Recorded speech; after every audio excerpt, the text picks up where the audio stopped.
Welcome back to the Doghouse. Take two. That's going to be an inside joke, unfortunately, for now. But for those of you that become our Patreons later on, you'll be able to hear our goofs. We'll present those for just those that pay for our content. But until then, you're just going to have to imagine what just happened the last 20 minutes. I like that. That's a good idea, actually. Now we just need to get people to listen. And the great thing about it is it's not just about listening to us, because we have something important to say. We're trying to get the truth out. You know, we care about knowing as many true things as possible, and as few false things as possible. So let me get that back. So we were just going to take a minute to talk about ourselves real quick. Which my Twitter is @SecularOutrage. The people that follow me there might know a little bit about my story. I got a few years ago. I got really depressed and I got injured, and then I kind of gave up on life for a few years, and I gained a lot of weight, and I was over 700. And the only reason I don't know exactly how much I was is because the scale stopped weighing me at that point. So, but now 2 years later, I am 495.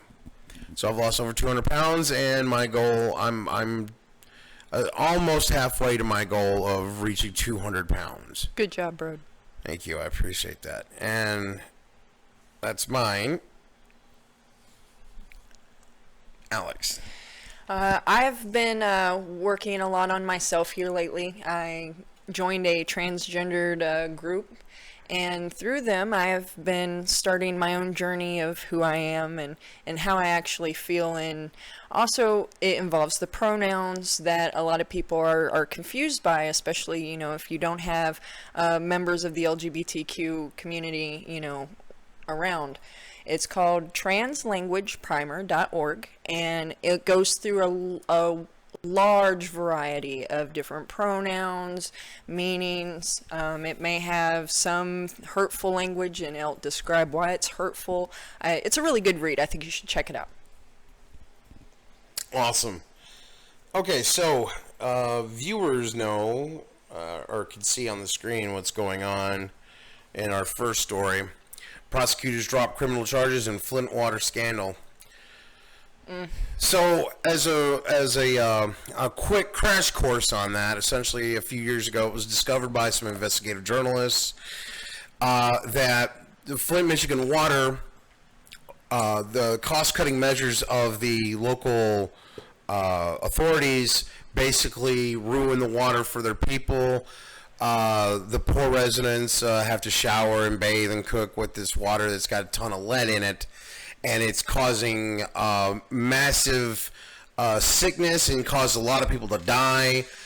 And so they still don't have clean water, but there are donations that do happen from time to time. Some presidential candidates, for instance, I think even Ted Cruz actually had donated some water, which, you know, fuck that guy, but nice thing to do if that's what he did. Right.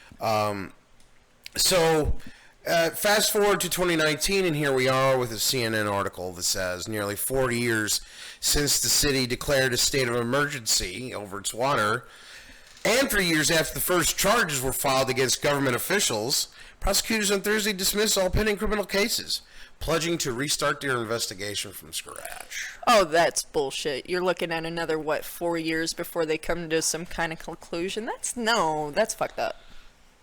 Yeah, it really is. And, I mean, when you go through the article, it talks about how the whole reason they're doing it, you know, from their perspective is, this was handled improperly. Mm-hmm. You know, we shouldn't use a terrible foundation to build an investigation on. So we should flush it out. We got 2 new people, and we're going to start it all over again, and everything's going to be great. No. You need. I understand that things aren't going to happen overnight, but all these people that are just sending donations of bottles of water, no, that's not what they need right now. provide them filters at least for their homes so they have a way to actually purify their water until they can get to whatever fucked up conclusion they're going to get to. Yeah. And there was a thing with their testing also. Apparently they were skimping on the testing as well. And, of course, so they would take, they were somehow compromised, and it didn't really give the correct measurements. Oh my God. So, and there's a lot of people that have died from this, right? There's a lot of children that got lead poisoning and died, and some that are still living with it now, and I know someone that, and it's not from the same region, but it's actually from another city. It's in she lives in Boston, right? And she has issues because of lead poisoning. So I've learned through her what the kind of awareness of what probably the Flint, Michigan residents go through it. Right. She says that it inhibits, because you get it at such a young age, it inhibits your development, right, and makes it, it damages your brain and its development in some way. So, and that's different extremes, of course. I don't think hers is all that extreme. Compared to what some of the others do, because right, you can die from it. Right, yeah. Clearly, absolutely. And a number of people have. So it's really disgusting, right? Yeah. And a community conversation, according to this article, in Flint has been scheduled by the two new people in charge of it. Names, what were the names? Hamoud and Worthy. And they're going to directly speak to the people of Flint. That's hilarious. Well, hopefully they do and actually fucking listen to what they have to say. I just wonder how much listening is actually going to be going on, Yeah, and the thing is, that's an understandable fear to have, because clearly the authorities have not been listening to the people for a long time, right? Right, yeah, this isn't something that's just happening. It's just being put into light now, and people are shitting their britches. Yeah. Well, we need more people to do that so shit actually gets done, though. Yeah. And then the government sits there and places people against one another, like, oh, this is the gays' fault, or, oh, this is, the Muslims' fault. It's like, no, this is government's fault. Quit your fucking shit and stand up and own it. Own that shit. Well, these are basically humanitarian crises, right? Yes, and we lack in humanitarians here in America. I have talked to a lot of humanitarians, and they're based in other countries, and that's great. Every country needs them, but we need more humanitarians here in America. People that actually give a damn about the person, and fuck what they're wearing, fuck their skin color, fuck their sex.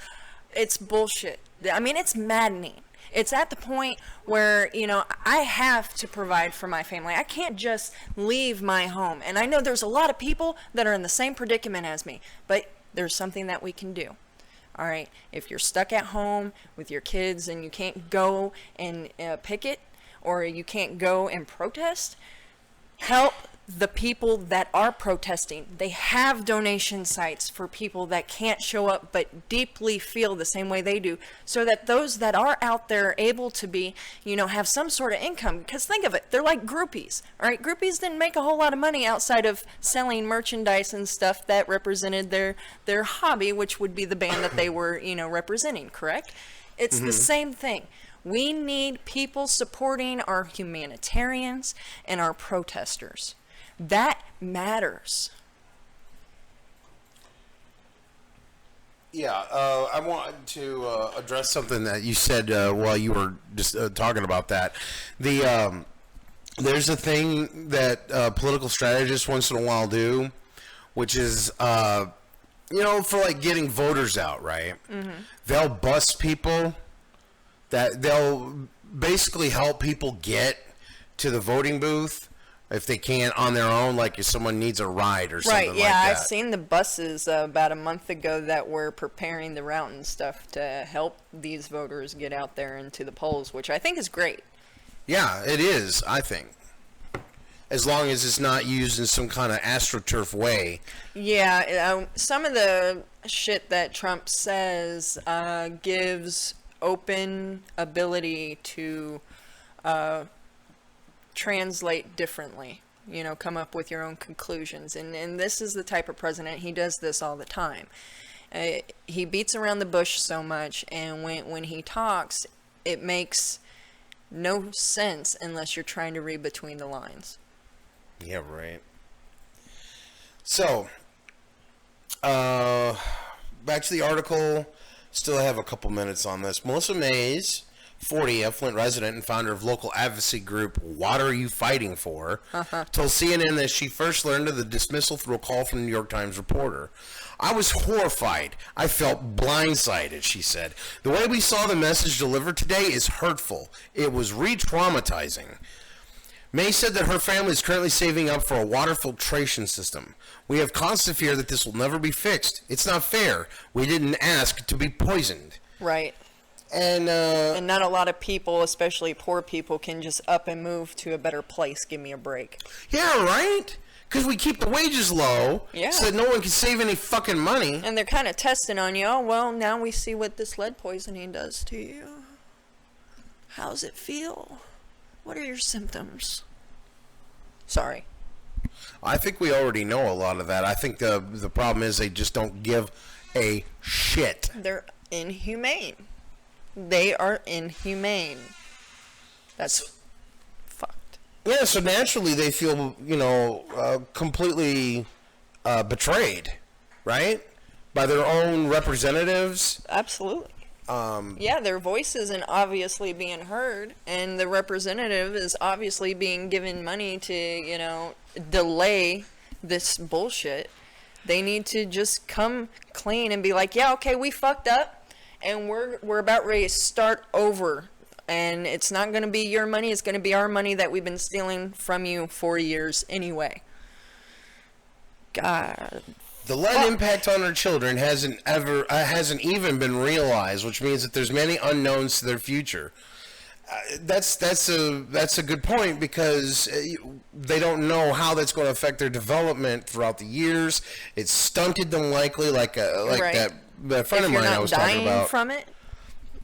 So they could potentially not have. They could have just been robbed of their future, and their representatives have abandoned them to their own devices.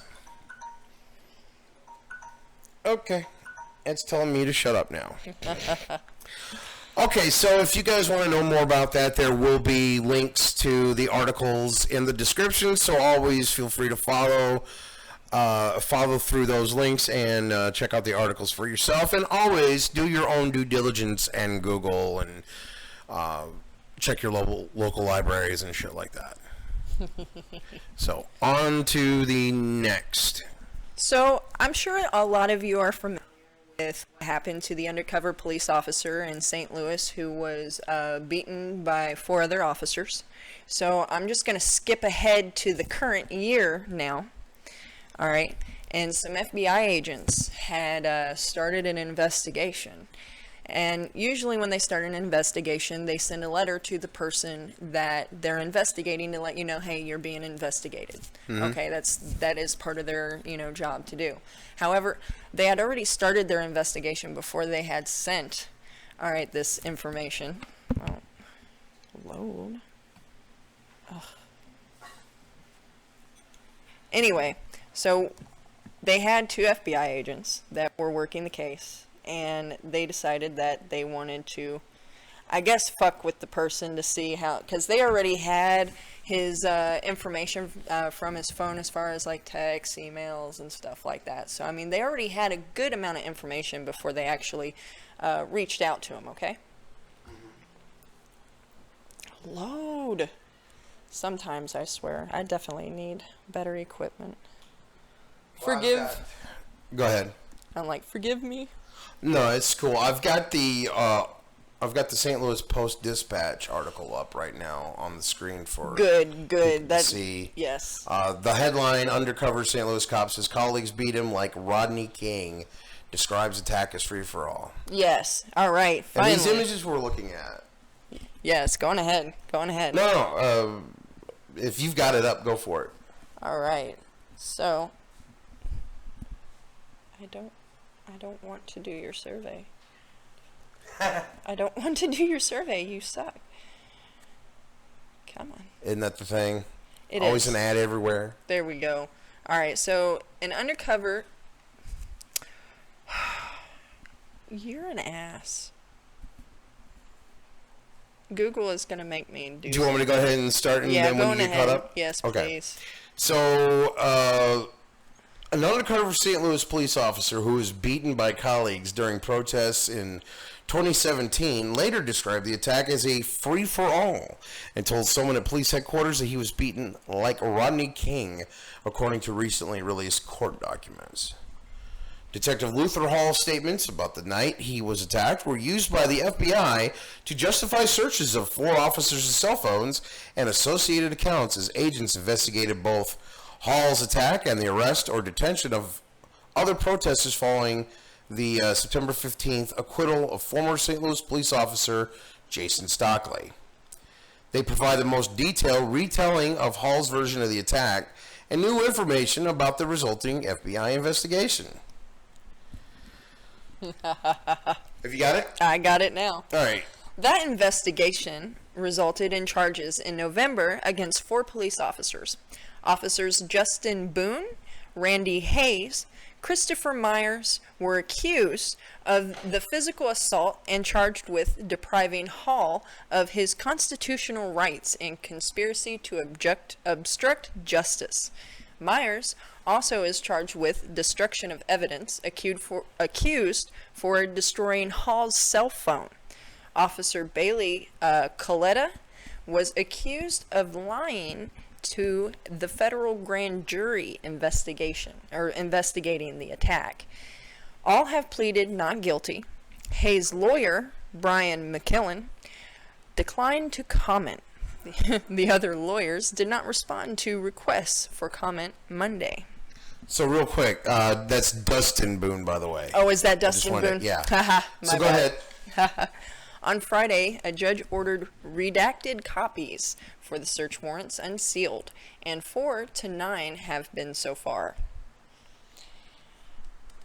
In affidavits supporting the application for the warrants, FBI Special Agent Darren how do you pronounce that? Bole. Bole. So Agent Darren Bole wrote that Hall and his partner were undercover, documenting protest activity and property destruction. Hall was carrying a Nikon camera and a cell phone. Hall, I think that's Nikon, yeah. Is that a Nikon? Yeah, Nikon camera and a cell phone. Hall and his partner became separated when fleeing other officers who were firing oh my God. I'm just going to redo that. In affidavits supporting the application for the warrants, FBI Special Agent Darren Bole. I like that. Wrote that Hall and his partner were undercover, documenting protest activity and property destruction. Hall was carrying a Nikon camera and a cell phone. Hall and his partner became separated when fleeing other officers who were firing pepper balls, beanbag rounds, and mace into the crowd from vehicles, the affidavit says. The affidavit also notes that Hall did not hear an order to disperse prior to the police use of chemical agents and beanbag rounds. At an intersection, police SUVs pull up and a female officer ordered Hall to get to the ground. He was getting to his knees. Hall picked up twice and slammed to the ground, face first, Bole wrote. Is it Bole? I have no idea. His nose and lip were already bleeding when he repeatedly kicked and hit with closed fists and sticks, Bole wrote. Hall's hands were in front of him on the ground, and although officers were telling him to put his hands behind his back, they were also standing on his arms. Oh my goodness, this is messed up. Hall described it as a free-for-all, the affidavit says. Hall's cell phone screen had been shattered. From the Hall's thought was a baton. Oh my goodness, those things hurt. After he was handcuffed, he watched as an officer took out his Nikon battery and threw the camera to the ground, breaking it, Boulay wrote. The affidavit suggests that there may be video of at least part of an incident on Hall's cell phone. Oh, it was actively recording as he surrendered. Yeah. Oh, that's great. It sounds like they were trying to prevent him from being able to have any evidence of what was going on, which is fucked. So it's really like our police against our civilians in a sense, which is really messed up, let's be honest. Hall did not want to reveal his identity. He made eye contact with someone he knew, and that person got 2 SWAT officers to take Hall away. He later received medical treatment in an armored vehicle before telling someone at headquarters that officers beat the and then blank out of him like Rodney King. Oh, wow. Hall then received more treatment at a temporary highway patrol medical facility. It took 3 layers of stitches to close the hole in his hip, and he suffered multiple herniated discs, the affidavit says. God damn. They beat the fuck out of this guy. Oh, yeah. They did not hold back. They did not hold back. Jaw injury. Yep. Hard to eat, and he lost 15 pounds, Boulay wrote. He identified 4 officers at the scene of his assault. Boone, Coletta, Hayes, and Myers, Boulay wrote. The affidavit also details text messages reportedly exchanged after the attack. The day after the assault, Boone and Hayes discussed it by text, with Hayes writing that he told someone, "The ass whooping can be explained, the camera thing can't, and we weren't a part of that." Oh. Boone replies that he was way more all right with what you and I told, Boone replies that he was way more all right with what you and I did than what the others did. I don't like that we put our hands on another cop, but the situation was a little explicit. A little fucked up. Yeah. Yeah, I think the whole thing's a little fucked up. At least right. A little fucked up. Hayes then echoed that, adding that Hall could have announced himself at any time, and he wasn't complying.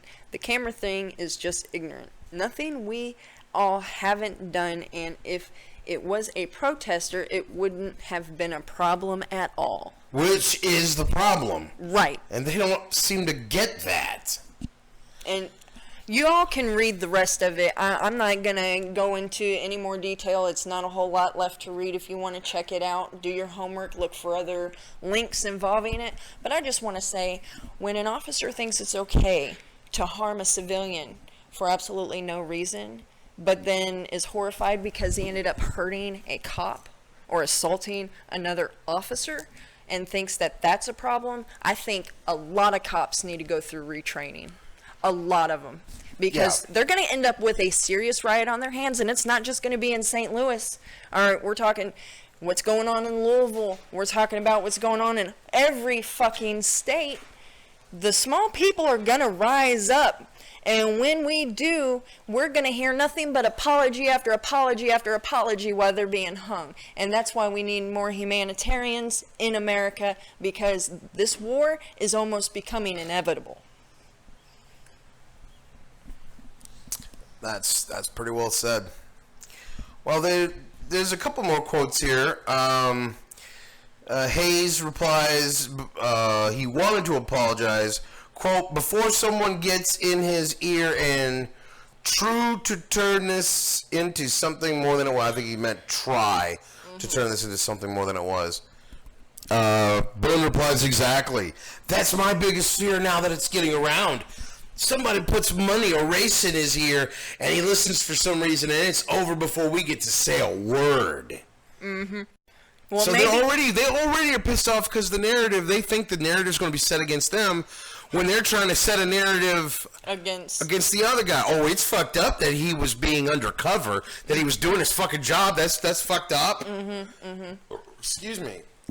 I think the good cops, because there are good cops in the police forces, all right? Don't get me wrong. I'm not pinpointing every single cop for what the few dirty ones are doing. But obviously, officers were trained wrong and under the wrong care as far as who they took orders from. The good police need to start standing up and being honest, not just with the public, but with the government, and let people know what's going on so that the bad cops can be taken out of their positions and good people can file in. All right, so witnesses say a man opened fire during an argument at a Costco in Corona, California, leaving one person dead and 2 others injured. Now, 3 injured, it says, on a different post. So, I'm not really sure, no, I didn't want to click that. I'm not really sure which one is accurate, but I guess we'll find out. Let's go to their article. So this is the Hills article. 1 person was killed and 3 others were injured in a shooting inside a Southern California Costco store late Friday. Police were called and the 3 others were injured in a... Police were called to the scene just after 7:45 p.m. According to an online release from the Corona, California Police Department, authorities say 1 person died as a result of their injuries, while 3 others, including an off-duty police officer, were taken to local hospitals in unknown conditions. An unidentified man was taken into custody in connection with the shooting, which reportedly stemmed from an argument inside the big box store, according to CNN. Corona Police Lieutenant Jeff Edwards said the relationship between the victims, go away pop-up, and the alleged gunman was not immediately clear. Edwards said the incident isn't believed to be a domestic dispute. The department later tweeted that the incident had been stabilized and there was no continued threat to the community. The gunman told authorities he was injured. Let's see. This does not seem to cover. This is too old. All right, so investigators tell me the man who opened fire in a Corona Costco Friday night is an off-duty LAPD officer. He shot and killed a man during an altercation after feeling threatened. 2 others were also shot, but will be okay. So I'm not sure if it's 2 or 3 at this point. It depends on who's talking about it. I thought maybe someone dropped a bottle of wine, but then I kept hearing shots. This looks like essentially the same article.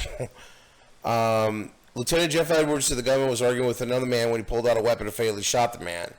The off-duty LA Police Department officer discharged his gun during the incident and was among those injured. But okay, so I guess he didn't die. He had no further details about the shooting and referred calls to the Corona Police Department. The officer suffered minor injuries and was taken to a local hospital and then discharged. The officer is assigned to the LAPD Southwest Division. The shooting occurred in a crowded retail center filled with families, prompting panic among shoppers, many of whom left personal belongings behind as they fled for the exits. Jesus Christ. Witnesses described seeing at least 3 injured people being taken out of the store, and television footage showed an array of ambulances and law enforcement on scene. Witnesses said a man with a mohawk haircut was arguing with a woman with a child inside the store when the shots were fired. A few shoppers hid with employees in a refrigerated food locker as the chaos erupted. Will Lungo, 45 of Corona, said he and his wife were near the produce and alcohol sections when he heard gunshots. That's what he said. He thought it was wine dropping. Fuck you, LA Times. Fuck you. Not interested. So, yeah, some guy with a gun in a Costco decides, he gets into an argument with somebody and decides to open fire. That's really messed up. I mean, is this indicative of what's going on in our country right now? Because, like, there's so much violence, right? And yeah, sometimes it's the cops that are responsible for it. A lot of times, but then sometimes it's fucking just random nuts that think I have a gun. I'm going to settle my dispute with the gun instead of, just like a normal adult, I guess. And there still seems to be some confusion about exactly what happened. I mean, this just happened today. It's going to be on the show, and the show's going to be on Tuesday. So this is yesterday. This is Saturday, right? Mm-hmm. My bad. That was yesterday. So this happened yesterday. People are still getting the details about it. But, I mean, we have a whole lot of shit that's going on. And one of the things that got my attention about this was that people, when they saw Costco trending, when they saw California Costco trending, people were like, I already know what this is before I even click it. And that's a sad commentary on American society right now. Just how gun happy we are and how common shootings are. And it's every single day, and it's not just in one place, it's everywhere. And the higher the population, I'm sure the higher the count of people with guns and gun activity that is had on the streets. Another reason why, we do need to have some sort of gun reform. We have to be able to make sure that the guns are not being put into the hands of people that are just going to use them. All right, I understand protection, but it's not even legal to fucking wield a sword. Come on now, I'd rather have a fucking sword on me than a gun, because then I don't accidentally shoot nobody. It's not just a quick pull of the trigger. All right, you actually got to you have confrontation with that motherfucker if you're using a sword. All right, which means it's real. There is no miscommunication at that point. Oh, I didn't know. Later on. No, fuck that. Fuck that. Yeah, it's But I'm at the point where I don't believe our fucking police officers should have guns because of the way they so willingly shoot and kill our fucking civilians. Yeah, I know, right? All right, they have enough weapons on them, a taser and a fucking stick. Those nightsticks hurt. That shit is solid. And then you wrap that shit up, oh my goodness, you can kill somebody with it very easily. All right, why do we need guns? Just to make someone else's life easier and to make ours harder. Well, I mean, the thing about a gun is it's fucking terrifying, right? Because we know how easy and quick it is to kill a person. So when you draw a gun on someone, that's a form of terrorism right there alone, because you're invoking a fear in people. And I think that's really what most gun owners, they seem to enjoy. They seem to enjoy the fact that they instill fear in people around them. Right.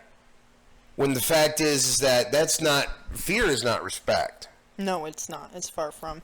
Respect is something that is earned, something that people have to actually work for. Yes. And if you just have a gun, then you don't have to work for someone's respect. You just hold out your gun, and then people got to do what you say, or they know they'll die. Right. Yep. And then you're under someone else's power. And it's unlawful, it's unjust, it's inhumane. You name it, it's fucked up. All right? And we deserve better. We, the people, deserve better. I'm not saying that everyone should be denied guns. I live in the country. I understand the need to protect yourself from wildlife, coyotes, bears, etc., so on and so forth. And even deer can be hostile in an environment where they feel intimidated. I get wanting to have a gun like that, but if you're in the city, the only reason you want a gun is, one, to protect yourself from someone else that has a gun, or two, to come across intimidating. Either way, if you remove the fucking guns from these people, then they lack intimidation, and then other people won't feel threatened enough to need a gun. Yeah, no shit, right? If no one has the guns, then no one can kill anyone with guns. And I get a lot of people, that are pro-guns, are like, well, we need to be able to retaliate against our government in case they fuck us over. A lot of these people that are saying that are Trump supporters. Yeah, no shit, right? All right, if anyone's going to be taking over, it's going to be the government that we have right here and now, and the fucking foot soldiers called Trump supporters with all their hate and bigotry. Yeah.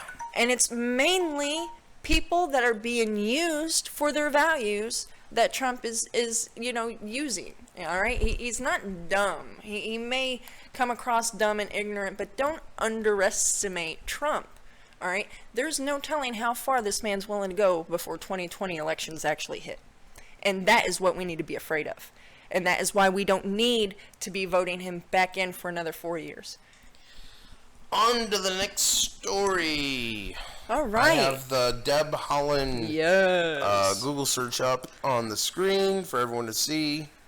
All right. Well, if you don't know who Deb Haaland is, she is a member of Congress, and she's a good friend of Sharice Davis, which is a member I urge you all to research because she needs to be in Congress as well. And it's not just the fact that she's for LGBT rights or is a member.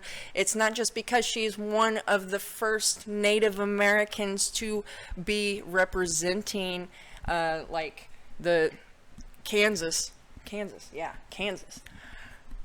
This woman has ideals. She's a revolutionary. All right. This woman speaks to me, and I wish I was over in that state to elect her.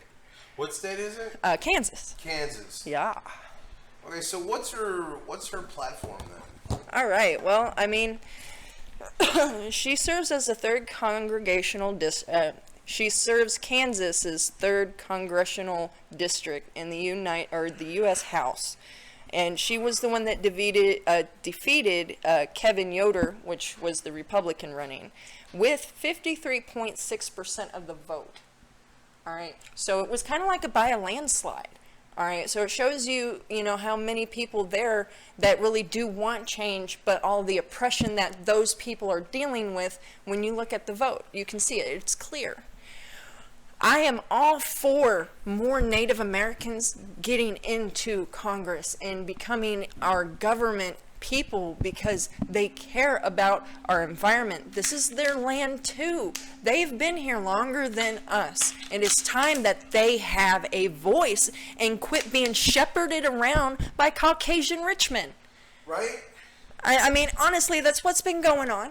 All right? Still has lands being taken underneath their feet to this day, for crying out loud. Come on. All right? I want to see this woman in action. And the only way we're going to get to see her in action is by voting her in. So she's, I've got her congressional website up here, right? Right. Her campaign, or whatever you want to call it. Yeah. So climate and environment is her top priority. Absolutely. Right? Yes. And she's talking about the fossil fuel industry and which how need to much go money they down. make and the damage they do to communities. Mm-hmm. So it sounds like she should be for, especially since she's talking about indigenous rights and fight for climate justice. Mm-hmm. Chances are she's going to be one of the people that backs like Alexandria Ocasio-Cortez and Bernie Sanders and the progressives that are really for the Green New Deal. Right. And you know what she is number one at? What's that? She is the first Native American woman to run for Congress that is a member of the LGBTQ community. So that's where something called intersectionality comes into play, right? Yes. This is so she, and this is an identity politics thing. So as much as I despise identity politics, I at least have a decent understanding nowadays. Right. But intersectionality is where you have, like, she is a minority group, right? Yeah. But she's actually multiple. So they intersect in one individual is what Right. it's referring to. So there's an intersection between her being indigenous and her being gay. Right. Absolutely. And I mean, with what I Thank you. personally Appreciate it. have been fighting for my entire life spiritually, it's one of the reasons why this woman does call out to me. Because she, in my eyes, right, Democratic, I mean, she's a Democrat, so I mean, for some that means something. Me personally, I care about the human. All right, she is a humanitarian at heart. All right, she cares about those around her. She's not seeing the color of people's skin. And she's working with one of my favorite women, Deb Haaland, who's already in Congress, all right? And she's working alongside of David's to, help her get in and be noticed. And she needs to be recognized because of her views and her opinions on the world. This woman needs to be watched. This woman needs to be something somebody out there researches that gives a damn. Yeah, we need more people like this in Kentucky, right? Absolutely. When they say climate change is their top, they have my attention. Because honestly, at the end of the day, that is my top priority, is our world that we live in. It's not America, it's not Iraq, it's not Jerusalem, it's not China, it's not Japan, it's not Australia. It is the world. And it's time that we all start coming together and quit acting like a bunch of fucking babies with knives in our hands at each other and get with the program. Or guns. Or guns. Yeah, I should have said guns instead. Oh, that's such a horrifying thought. Ugh. So I've got something up here for Sharice Davids. Let's see. So I'm going to her issues section. She's got an energy, health, veterans, education, economy, and Congress sections. Let's take a look at energy then. So, the Climate Action Now Act, that sounds familiar. Yeah. A press release from earlier this year, last month. Today, the House took a bold first step to confront the climate crisis and protect our planet by keeping us in the Paris Climate Agreement and laying the groundwork for further climate action. I agree with the overwhelming majority of scientists who recognize that climate change is real, and it's essential that our country honors its commitment to work with the rest of the world to cut carbon pollution and address this crisis together. So, it's good that people are starting now to get more on board with it, and less people are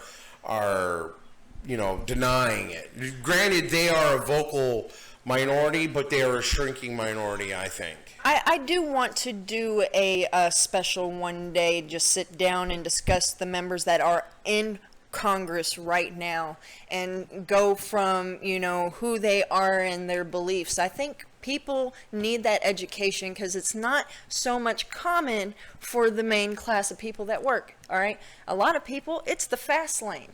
They go to work, they come home, they take care of kids, they get the sleep that they can, and then rinse and repeat. All right?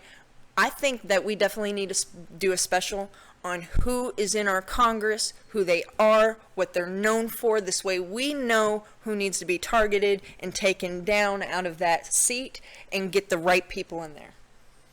Yeah, we need to take a broader approach on workers' rights. Yes. Because that's an important part of the whole the Green New Deal is not just about protecting the planet, but also about helping workers get new jobs in new fields that would be created specifically for alternative energy sources and shit like that. Agreed. Hell, have you seen all the jobs recently? I mean, a lot of them, some of the instances were volunteer work. But there's a lot of work right now going around of cleaning up our oceans and our lakes and all our waterways. Yep. And I think it's fantastic. Absolutely. Fucking beautiful. Yep. But who's paying for it? Well, in some instances, the city is letting people volunteer, but there's this one that was doing the kayaking, and they would let people just kayak for free, and all they had to do was go and clean up. And they get to go ride in a kayak in this lake. Hey, okay. Hey, now that is something I can get behind. If people are actually actively out there to, clean up and have fun. My mom, that's how she taught me. With my chores, I hated doing chores. She made it fun for me. She made it to where I could see the fun in it. Well, that right there is a great way to start helping our environment. Mm-hmm.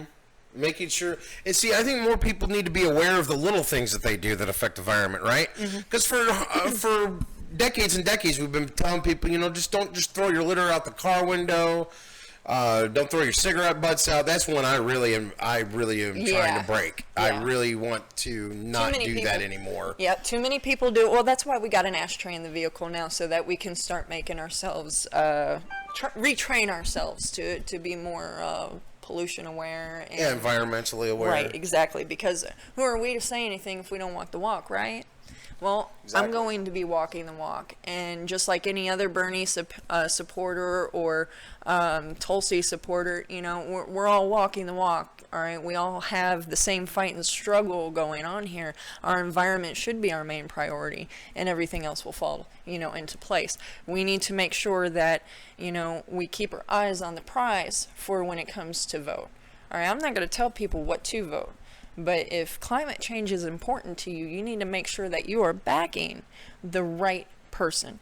And you have to do your research to come up to your own conclusion on who you're going to vote for. But don't just let someone else tell you who to vote for, because that's one of the things, like some of the youth that I am fearful of, especially in places like Kentucky and other, you know, highly religious states, is their parents can tell them, you know, hey, this is who you need to vote for. All right, the brainwashing's already set in. So I mean, there are certain concerns, especially if the talk is of lowering the aging of vote. Is the younger that you allow people to vote, the more possibilities of them leaning or voting to the same side of what their parents would be.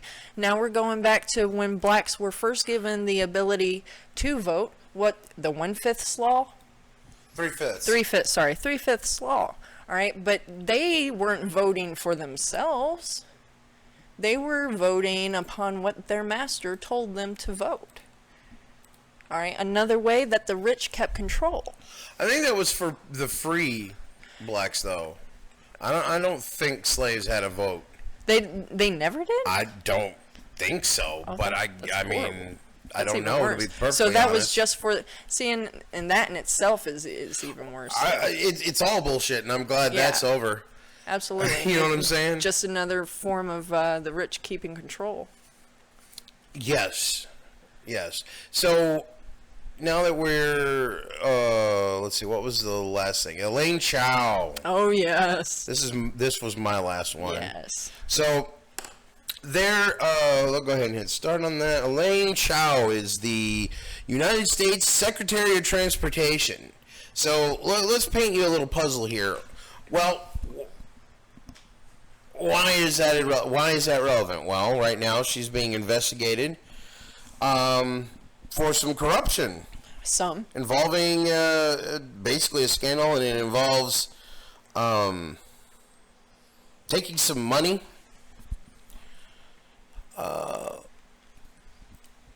Let's see. One of these articles says that Elaine Chao sells Vulcan stock holdings. I'm not really sure what that means.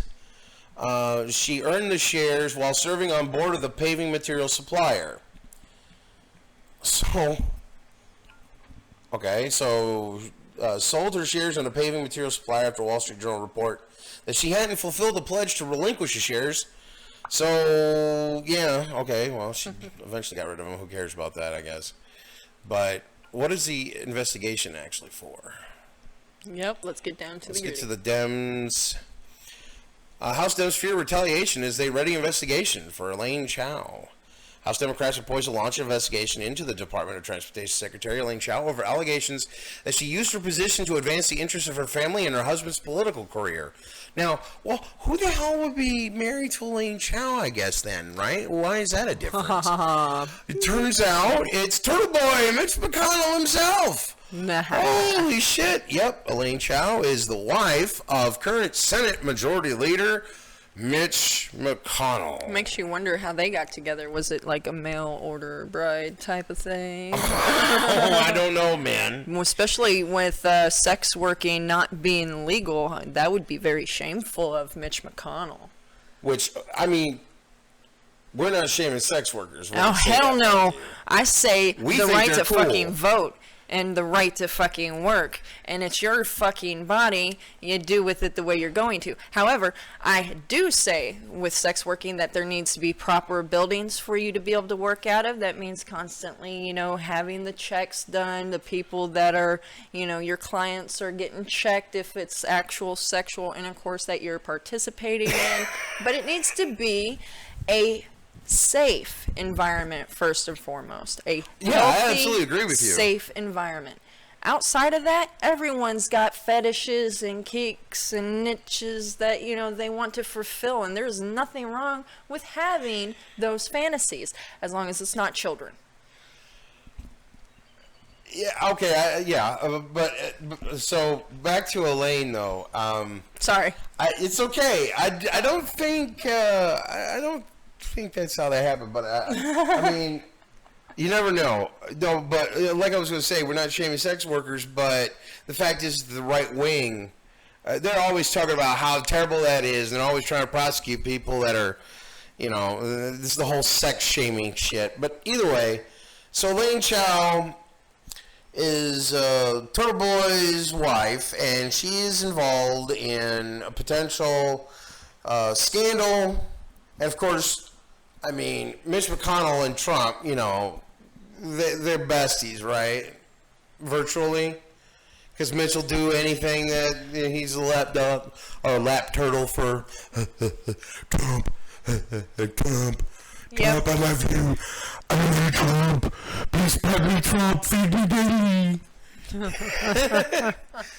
And so she got a job in Trump's cabinet. And it's like, wow, that's a little pay for play there, right? Well, you know, they all came from the same bush, so. Yep, cut from the same cloth. Mm-hmm. So I don't know why the hell they'd be scared of retaliation. Who the fuck cares? Man, well, I tell you one thing about Chow is she should have never been allowed to donate over the millions of dollars that she donated into fixing Kentucky roads to make Mitch McConnell look good. I tell you what, because that's fucking bullshit. That's like you trying to tell the population you care while you're holding one of our kids, our LGBT kids, at knife point by their throat. All right, that's bullshit, and don't you fall for it. Sorry. No, that's okay. I have no idea what you said. I'm sorry. Okay, so Mitch McConnell's wife had actually donated into his cause for our Kentucky roads not too long ago, over $2 million. Oh, okay. To make him look good and collect vote in his favor. And yeah, that doesn't sound surprising. But here's the funny thing, though, right? So it says, but even as some members of the House Transportation and Infrastructure Committee say such a probe is inevitable, other Dems are basically saying we don't have enough evidence to warrant it. But if there's not enough evidence to warrant it, then why would the HTIC say the probe is inevitable? That kind of sounds like they think there is enough evidence to at least go forward with an investigation. Yep. So why in the hell would they hamper that? Why would they be scared of that? Are they fucking afraid that Trump's going to throw a temper tantrum or something? Fuck him! Fuck him! Stop being so goddamn scared of this temper tantrum bastard. Fuck! How are you so scared of this thing? You make fun of establishment Dems. You make fun of this motherfucker every day. I see people on Twitter constantly posting Trump memes, and while some of them can be funny, I admit, fuck, stop making fun of him. Fight him. If you can make fun of him, you can fight him. Stop being pussies. Don't be scared of what he's going to do. I mean, we did Russia forever. Nobody seemed to care what he thought about that. Right. But they want to impeach him over that. Why the fuck would you care about this fucking bitch? So what if she's Mitch McConnell's wife? She's in. It's not like she's. Oh, it's a member or it's a family. And family shouldn't be a part of the political landscape and conversation. Bullshit. She has an official title. She is part of the establishment herself. Yep. She's not an extended part of it. She is an immediate part of it. Yeah. So she gets to have this scrutiny. She gets to have this oversight and people looking into the shit that she's doing. And if the probe is inevitable, I mean, someone thinks there's enough evidence to go forward. So don't be little bitch boys. Don't be Trump's little fucking bitch boys. Sitting in your fucking chairs, clacking your fingers across the keys, popping out those memes. Actually do something with your time and fucking do something about this. Maybe the world experience will do you good, because I bet if a lot of Trump supporters were actually out there fighting for something important to them outside of religion, they would see the world for what it really is, and maybe that enlightenment will do them good. Yeah, right? No kidding. So, by virtue of the position of her position in the cabinet and who she's married to, the secretary is a convenient target for those who oppose the work she's doing for the American people, a spokesperson for the DOT said. These disingenuous attacks are simply political hit jobs filled with innuendos that continue to be rejected every time they're recycled. Whatever. See, look at that. They're trying to pull that shit I was just talking about. It's a family member of a sitting congressman or sitting senator. You can't attack their families. She's in the fucking cabinet, dude. She's in the cabinet.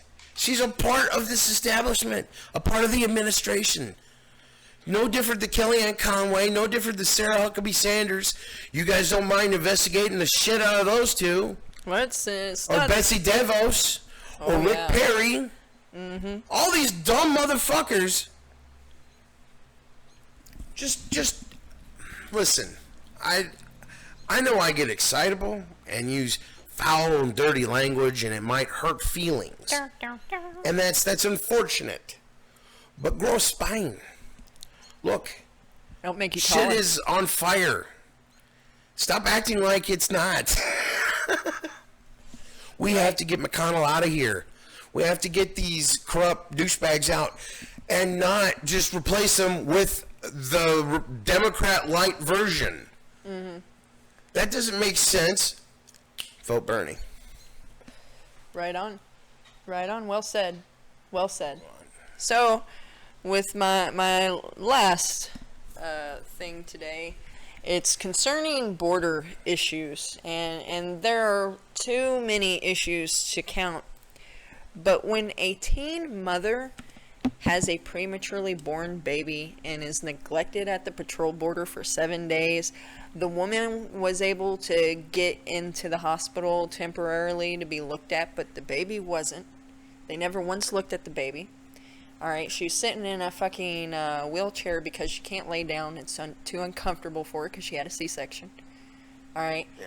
She is not the only one, but this right here needs to be truly discussed. Alright, I understand there's a lot of people that believe, well, they're legal immigrants, they don't need to be here in the first place.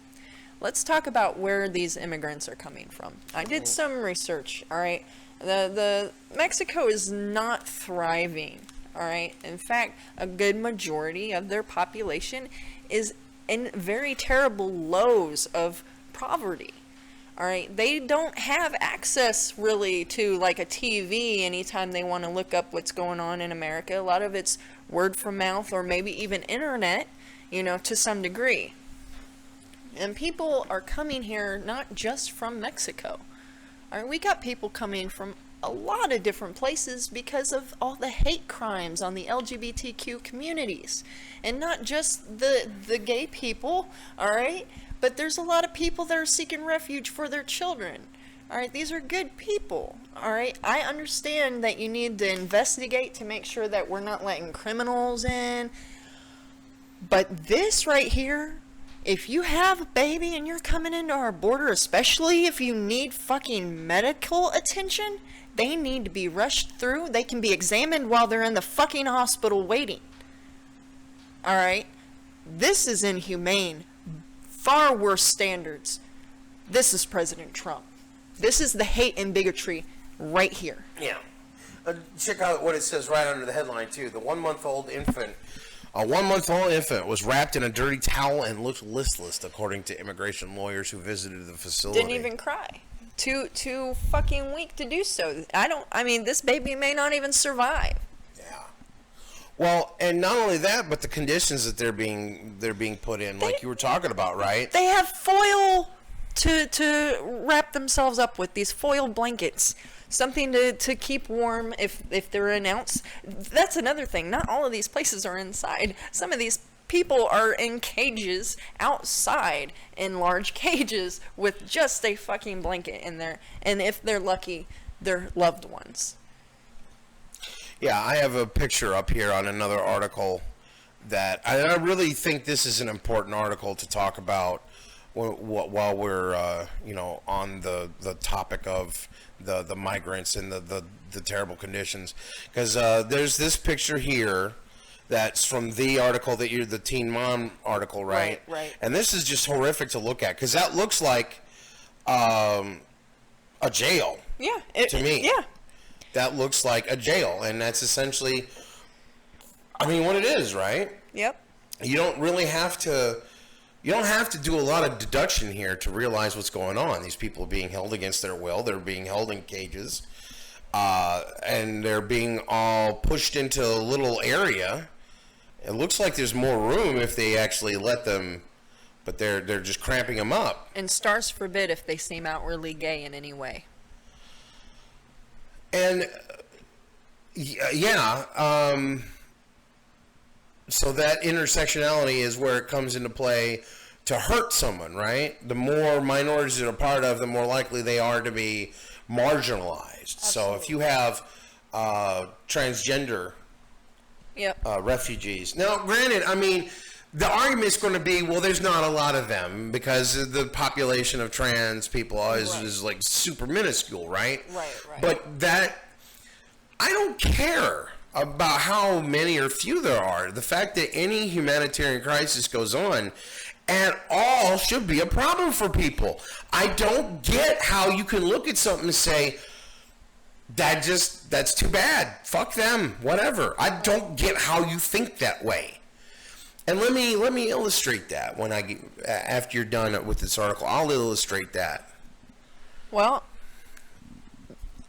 it says, I looked at the baby and said, who does this to babies? They were being sadistically ignored. The mother, according to Frey, said she had been taken to the hospital at least once to receive pain medicine, but the baby had received no medical attention since being in the border control custody. The child was born in Mexico just after her teenage mother left Guatemala for the U.S. when she was 8 months pregnant. Now, let me tell you something, as a person that's been pregnant before. If you're fleeing to do something that rigorous during your last trimester, shit's hit the fan. You're doing it because you have to. You have no other choice. Oh, yeah. Okay? Let's talk about Guatemala for a second. It is not a kind place. It's very dangerous. A lot of criminal activity goes on there. Not enough police support to cover it all. A lot of times they won't react because it means having to deal with more than one, person at a time. It's too risky. It seems like a bad reason to not give a shit, right? Well, I'm thinking either truly they are underpopulated and have more important matters to protect, such as those in power, is the only thing I can think of. I know there's gang related activity, but, that's happening everywhere. You're going to have gangs because of poverty and people trying to make something of themselves, and the normal community tosses them away and treats them like trash or throws them in prison. They have to find means to survive for them and their family, and that usually means turning to crime. Yeah, and what happens, people demonize them by saying, look at these reprobates or super predators or whatever they want to call and then gangsters. They depict the face of fear for the rest of the population. Oh, black people. Like, for instance, here in America, you see a lot of black guys going to jail, and they're pinpointed as criminals. And they are, outwardly, the people talking about the cases are openly saying this is the face of danger. All right? There is no, well, let's see how much, in time what it calculates down to, or like you do with a lot of white suspects. Oh, more information needs to be had before we... No. A lot of these black people don't get that. And it's because they are pinpointed out by police officers that are taught to do that shit. Another reason why our police need more training. And a lot of them need to be weeded out. And I might die for saying that because of where I live. I don't give a fuck. Alright, it's time that the humanitarian inside of me shines through. And if that means dying for my beliefs, well, you know what? I ain't Christian, but I do believe in standing up for your own belief. Yeah. And I'm not of the mind that, after you die, then who cares because you're dead. Because we leave a world behind. We do. And Every it's last the only one one we of us. got, right? Absolutely. Only one our children have right now. Yeah, and a lot of what I'm hearing, and it's not just, from Christians, it's a lot of religions that believe in the whole have no love for the earth type of, idealism. Yeah. All right? It doesn't matter that you might have a afterlife. You're preventing your children from having the afterlife that you believe in if you believe it that way, because if your seed is meant to keep going until like the destruction of the earth, all right, then don't you want to be able to have as many seeds down the line as possible that can go into heaven and be a soldier for Christianity or be a soldier for the Muslims? All right, let's take the train of thought a little differently. Let's see about saving more lives in the long run instead of not caring because you have an afterlife to escape to. Yeah, right. Because that's what it boils down to. I don't care about the world of flesh because I have somewhere to escape when I die. Well, we all have somewhere to escape when we die. It's called finally being able to fucking rest. It doesn't mean that our children don't have the same rights that we had or should have, to this day. This is why separation of state and religion is so important, because a lot of these people like Mitch McConnell would not have a fucking position in power right now if it wasn't for them using other people's religion to get their backing. They're using people like sheep, and they know it. They know it. Oh, yeah. Yeah, they're not dumb. They know that the con game they're running is just... It's the same when their daddies have been running, so keep aboard because that means money and success. And fuck the little people. Most of them don't even realize they're little people out there. Yeah, well, they keep them culturally indoctrinated, right? Yes, absolutely. They don't want their spawns playing with poor or having friendships of people from poor poverty, because that could mean bringing their family down. That could mean their children might actually give a fuck about the poor people. We're looking at the same thing that in Buddha's life, because when he was born into royalty. It wasn't until he was in his year 30 that he left his royal blood behind and started to do what many people now follow as the Buddhist faith and way of life. Yeah. All right. And he specifically states that you can't have it both ways. You cannot be rich. And he talks about how his own father, kept him from poverty and people in those places because he wanted him to be the warlord that was prophesied to him before his birth. But there were two prophecies that happened before his birth. One would be he would end up being the ruler through violence and bloodshed, or he would be spiritual healer. And at the age of 30, when he went out and he seen the world for what it really was, his heart was changed because he didn't know. And he changed and left his life behind, left his wife and kid behind to be in solidarity for this journey. And we are still talking about this man today. And it's not because of religion. It's because of humanity. Very nice. So, now, I wanted to quickly do this here, which is an extension of the last story, basically. There's an article, and this kind of help us define and look at exactly what the problem is that we face. It's not just the people that are doing it, but the people, so-called allies like this, right? So there's a LA Times article. Headline is, "Calling immigrant detention centers concentration camps is needlessly divisive." Okay, for those that don't know, say what divisive is. Well, I mean, it just means to divide people up. It's something that's controversial and gets people angry at each other. So another fear propaganda. But that's what they're saying. But I mean, the truth of it, aren't we just talking about the truth of it? Because I mean, you look at these pictures and it's hard to not see them as concentration camps. Absolutely. I mean, if you actually look at it and not just look at it as a perspective of, well, they're just some migrant douchebag people. Keep they them- don't even refer to them as people. No, of course not. Bodies. They're immigrants or bodies. Bodies. No, it's the word bodies that they use to dehumanize them. Oh, yeah, I saw another article not too long ago. I was hoping to find it in time That's for the like show, but- saying that your animal here in America is a higher life than that of those that are trying to cross the borders to have a better existence.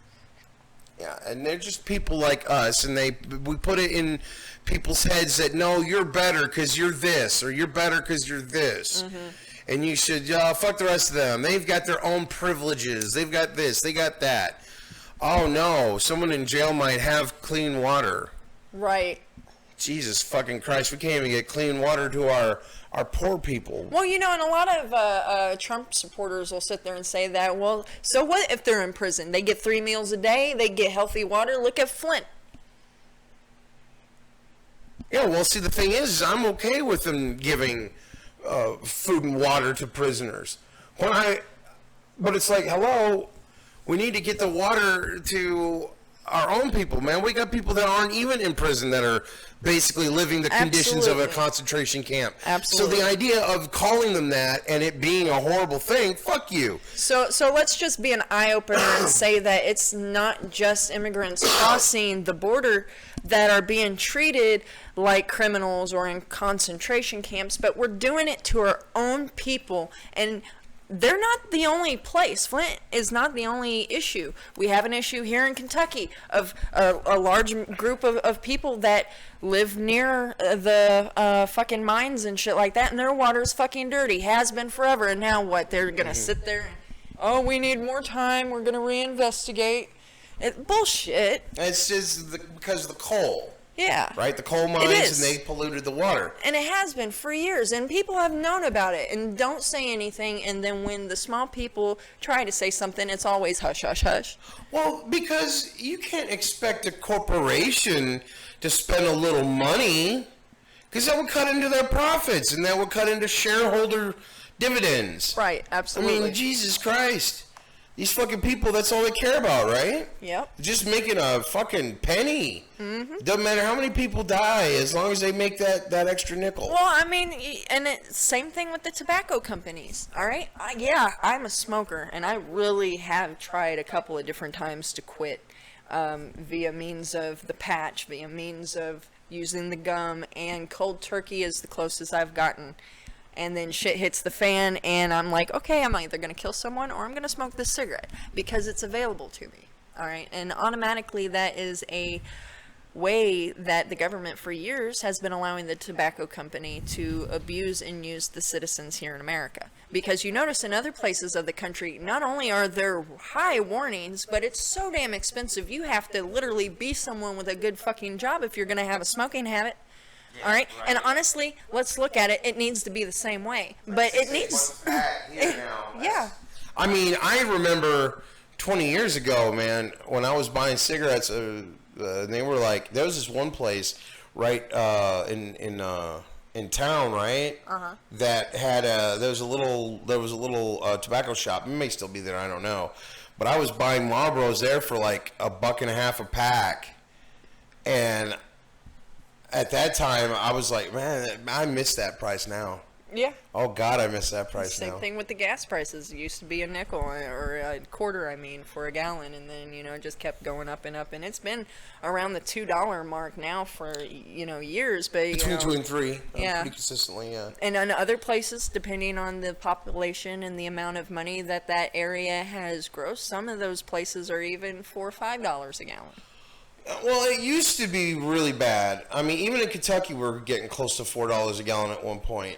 But that's also, you have to bear in mind, like, at the same time I was buying that $1.50 a pack, I was, like, buying a carton for $12, Marlboros, right? Mm-hmm. And the gas, I had to use the high-octane shit because of the Shadow that I drove at the time. It was a turbo. Oh, wow. And, yeah, I just fucking love that car. But it used the high octane, right? The 93. Right. And it was 99 cents when I first started driving. And that's the most expensive gas. Right, yeah. The other stuff was like 79 cents a gallon in the little towns that, right. around here. Yeah. So it's like the inflation has really kicked in. But wages really have not increased. Nope.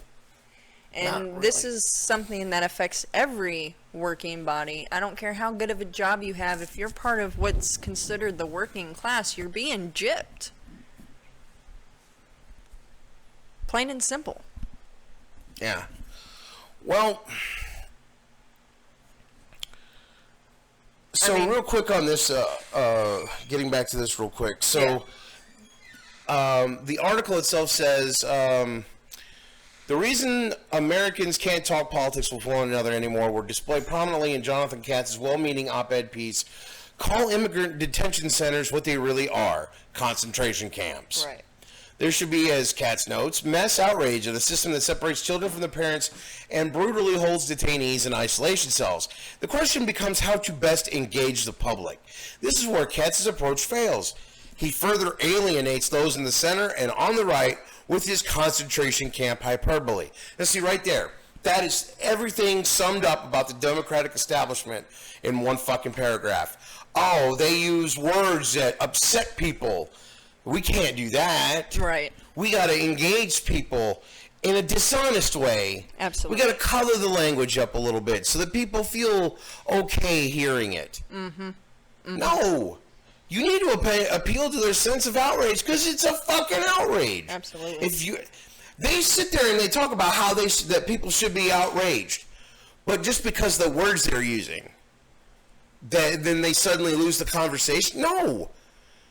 No, people should be standing up. People should be fighting. Absolutely. We need to get people engaged and aware in an honest way. Yes. And they say, look, it's the fucking shit's on fire. We can't be kidding around. Show people the hard evidence of what's going on. And like with climate change, the fucking sea levels are rising. Yeah, it's the temperature's up. The CO2 levels are up by like 80 parts per billion over the last 30 years.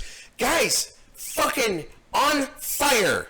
Yes. We need to put out a fire. We can't pretend it's just a little bit of smoke. This fucking place is on fire. Yes, it is. It really is. And then when they just try to break it down to, oh, well, it's the language that you use. No. Screw you. That's why honesty, and we should be outraged, and we should be informed, and we need to stand up, and our voices need to be united as one, like our forefathers would speak of.